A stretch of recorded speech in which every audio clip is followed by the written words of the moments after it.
هاي الشمار كفوني جرى جرتور دفتو تكي تعالى تمو في كبتا مونقا هوا كيسني فاتو جرتاني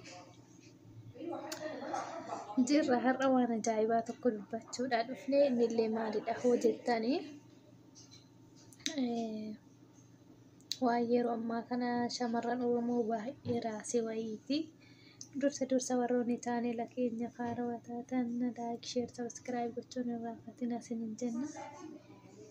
Iddaan suudhaanii innillee maalidha hojjettanii beektonni Oromoo jabaan Oromoonni qabdi jedhamu hundi isaaniitu qabsoo istooppii godhanii gara gaa'ila seenanii jiran jechuudha. Eenyu faadhaa jarroonnis yoo jettan fakkeenya tokkoffaa kan ta'e Jawaar Mohammed iddaan suudhaan immoo Hamzaan Booranaa gaa'ila godhatee fuudhee jira. Baga fuudhee gammadee jira. Baga si kana geesse baga guyyaa kanaan geesse jennaan Hamzaa keenya siif gammannee jira. Garuu wanti kun shamarran Oromoo kanayyuuta kanatti ni heerumna jedhanii ofii meeqa baay'ee muufachiisee jira.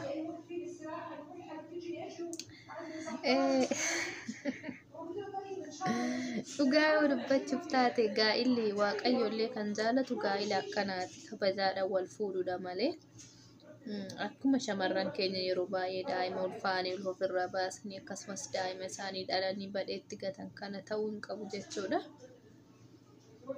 Kanaafuu Hamzaa Booranaa baga guyyaa gammachuu keetii baga guyyaa dhaloota kee lammaffaa haadha manaa bareedduu simboo qabeetti kan argatte waliin horaa bulaa dagaagaa jennaani. Akkasumas darqeerroon Oromoo hundi keessanuu jechuudha warroonni fuudhaa hin fuudhin fuudha bakka. Ani isiniif dhaamen jira fuudhatii jireenya keessan oofadha. Jiinjana addunyaa kanarraa istooppii godha. Haay lubbuu tiyyaa, haay yenee qonjoo, haay bareeddu koo, haay maay fiqir koo istooppii ta'uu qaba kun. Isin amma akkam gochuu qabda fuutanii jaartii keessa waliin mucaa bareedduu argattanii kenna waaqa isinii kennu isa guddifachuu. Osuma boru tunin bareeddi qoyme tanan laala. Lakki tun hin taatu. Tanan laala oduma jettanii footoo gaggalabbaxxanii footoo laalaa jirtan. Yeroon darbe jechuudha nurra. Yeroo sinirra darbee odoo ilman argatin dulloomtanii gaafa achi siqxanii waggaa 50 waggaa 30 40 seentanii fuutanii ilma argattan gaafa ilmi keessan guddatutti isin immoo dulloomtanii lafa qabattan mucuma keessa sanuu barsiifattanii galmaan ga'uu hin dandeettan jechuudha. Lij balijinnate jedhu ilmi umrii dargaggummaa keessa argatan ilma jabaa ta'a, ilma beekaa ta'a, ilma abbaa faana guddate, ilma hayyuu ta'a jechuudha.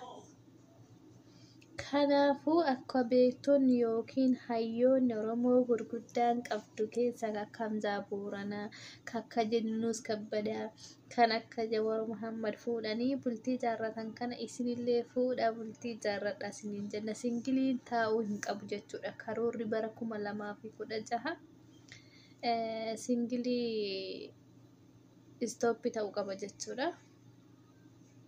Rimuuvii ta'ee bakka cheenjii gaa'ila ta'uu qaba.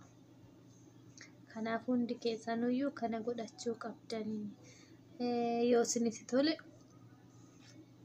fakkeenya obsaatuu biyyatii yoo fuutamee dubbadhu keetillee guyyaa eegaa jirraa bara muhee arsii balaan bocoolleen kun yoo fuudhu jedhamee singili mateetanii teechuuf akkami dubbii lakki dulloomtanii ijoollee fuudhaa dhugaanuma siniin jedhe. Wayyo. Akkasii qoosaa malee dhugumattu bakka ijoolleen Oromoo bebbeekonni Oromoo hayyuun Oromoo fuudhaa waan jiraniif isinillee fuudhaa dhugaa. Shamarreen Oromollee heeruma yeroo keessan hin gubina. Haay kun hin bareedu mucaan kun makiinaa hin qabu.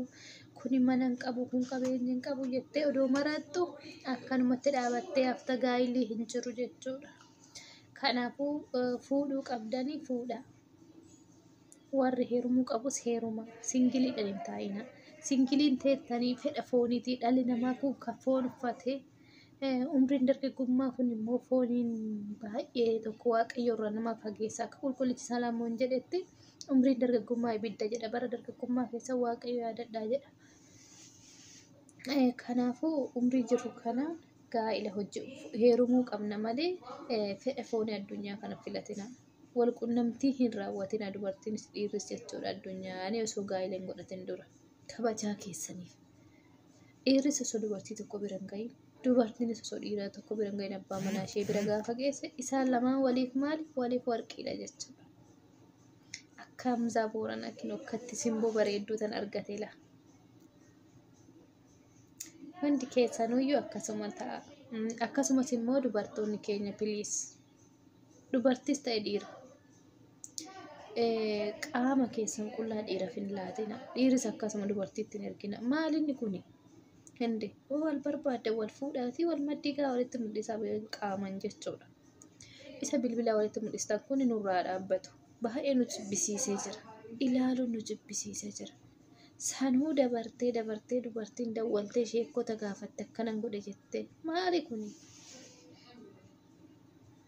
Goote eshi rabbi ofitti hin boosu dogongoree jira yaa rabbi dhiifama naa godhi jettee maal gooti miidiyaarra ol baasti? Yeruma lamaan tol argeen walii shaffananii erga wal argan immoo maal gochuu miidiyaarra ol baasan nutti? Nu bira ammaa ga'u. Xixiqqaan warri jalaa dhufu daa'imman bilbila qabattee laaltullee kana laalte.